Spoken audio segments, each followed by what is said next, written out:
Hey YouTube, this is my last video for today. I've really pumped these out relatively fast. This time I'm going to talk about my recent sniffs, some things that I've smelled, just kind of random off the top of my head stuff. I'm not writing anything down. This is some stuff that just popped back in my head that I've smelled recently and that I've really enjoyed. So with that said, as you see my videos, it'll kind of talk about my recent purchases. But to really elaborate on it, here's some things that I've smelled recently. So went to and these are stuff that's in regular stores, so Macy's, Dillard's, and those types of places. So let's start. My first recent sniff was actually a recent buy, and I'm going to really talk about that one, and that is Born Wild. Man, listen, if you guys can get this one for anywhere around 15 to 20 bucks, especially 100 mil, I got this for $10, man. I'm not playing with you, 10 bucks. And it's a 1.7. Here's the bottle. Well worth it. I mean, I really like this fragrance, and actually it's going to get worn quite a bit here, and I really think it works actually maybe even better in the heat than some of the cooler weather. Love the notes with it, and they really work really well for this fragrance. So Born Wild was a recent sniff and a recent purchase.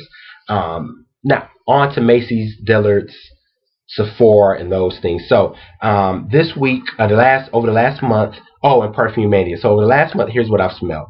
I really hate to put this out here, but because I don't want everybody running out and blind buying it. But I just want to be honest with you guys. I talked about Strictly Private. There's a fragrance called Private Affairs, and it's by Baldericia. They did, some of the ambre. A lot of people own that one. But they have one called Private Affairs. I mean, Private Affairs is very nice. Some bergamot, some leather, sort of sweet, little spicy. Man, it is nice. It sort of reminds me of Fendi Pour Homme, and it's a really nice fragrance. So that one is called Private Affairs. And it is a really nice fragrance from the house of Balderici. So that one. The next one I smelled at Perfume Mania, which really surprised me, was Michael Jordan's Flight. I'm just being honest. The black bottle, not the Flight Sport, the black bottle. Man, I'm being honest and tell you, it smells really good. I mean, I'm talking about good. I've smelled Legend, and I actually like Flight better. I mean, it just smells good. I don't know how else to say it. I haven't even looked at the notes, but when I sprayed it, I mean, it sort of has a, you can tell that, I mean, it's blended well, but you can tell it's on a cheaper end. But I think it'll be a perfect for, if you can get that sucker for around 12 to 15 bucks, especially 12 bucks. I would say go for it. If you can get it around anywhere from 15 to 20 bucks, I would still say it's probably worth a sniff and buy, unless you got something else on the market that I think maybe that you can go for. But for the most part, man, outside of the house of eclectic collections and what I talked about, Carte Blanche, man, I really enjoyed Michael Jordan Flight. So that was another one. Something else I've smelled was Dark Obsession by Calvin Klein.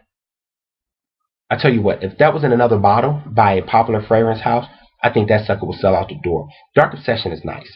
Sweet, dark, creamy vanilla. I mean, they just did a really good job with that fragrance. So hats off to Calvin Klein for that fragrance. Now, on to Macy's, I've smelled 3 recent releases, I think. Yeah. So the first one I smelled was Issey Summer with the kiwi and stuff in it. And it smells pretty darn good, but it does remind me of the other summers. So I think if you own any of the other if you own any of the other summer fragrances, I don't know if Issey 2013 would really, unless you just collect the summer fragrances, I just don't know if adding that one would really add any type of value to your collection. But I will tell you that they did a really good job with that fragrance, and my hat's off to those guys for that one. I did a good job. If I didn't own the regular Issey Miyake, I would probably go for it. But for a summer fragrance, I think Issey Miyake 2013 they did a really good job with that one. The next fragrance I smelled was the new Le Male, and I find it utterly disgusting. And I'm just being honest with you. I don't like it at all. I mean,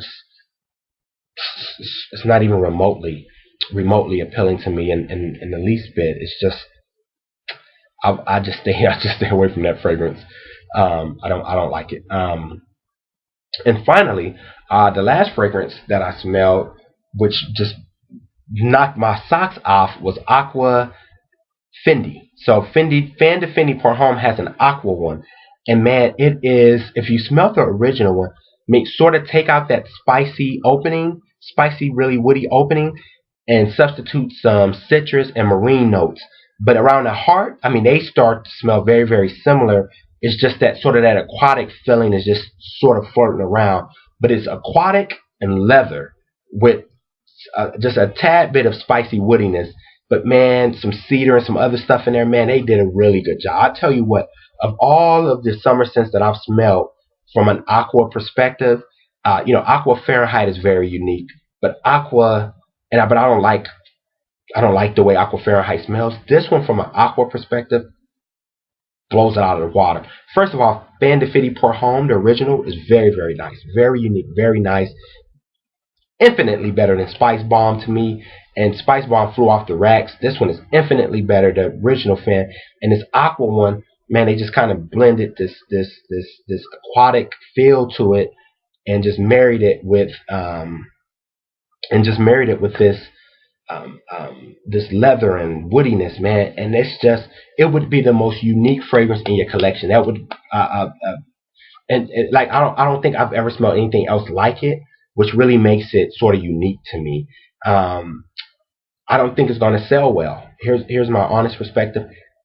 I think Fendi did a bad job from a selling perspective for the average nose. I think the average nose is going to smell that, especially if they get up after about 20, 30 minutes on a card.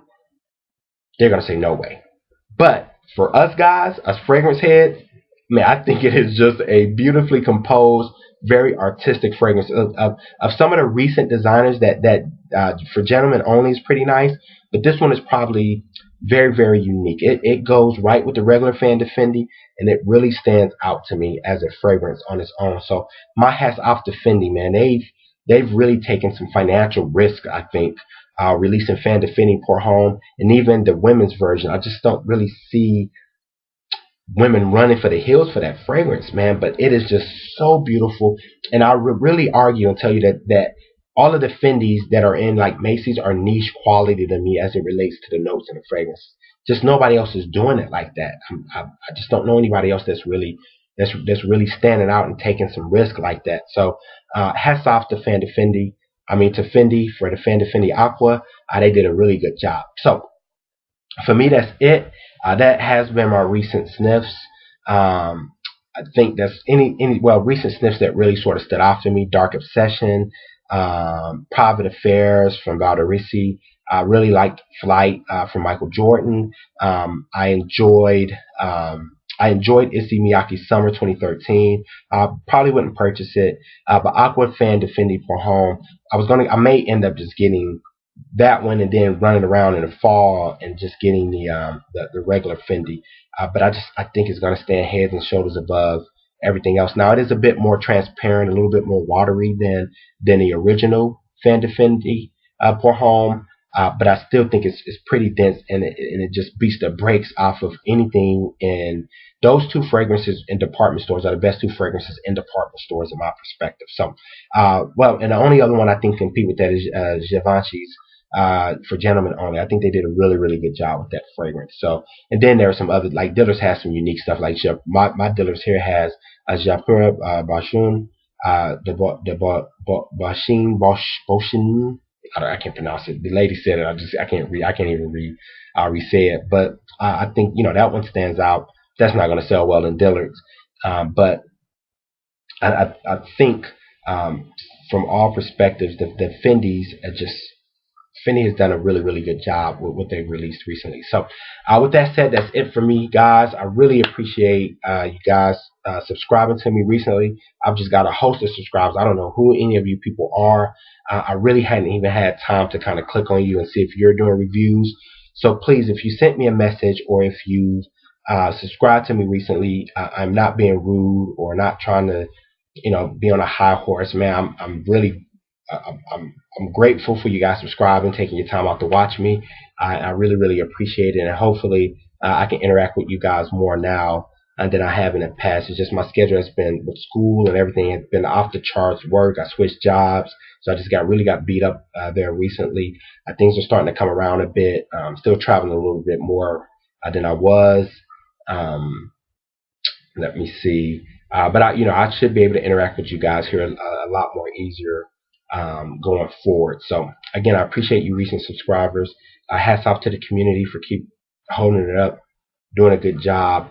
Um, I really appreciate everybody just kind of, we gotta let sort of the drama and stuff. We gotta let it pass. Sometimes like I'm 35 now. When I was young, when I was in my 20s, I mean even in my early 30s, man, it's just sometimes I felt that I had to respond to everything someone said. I had to you know verbalize or say what I was thinking. And as now I'm 35, man. I just a bit older and growing in the professional ranks.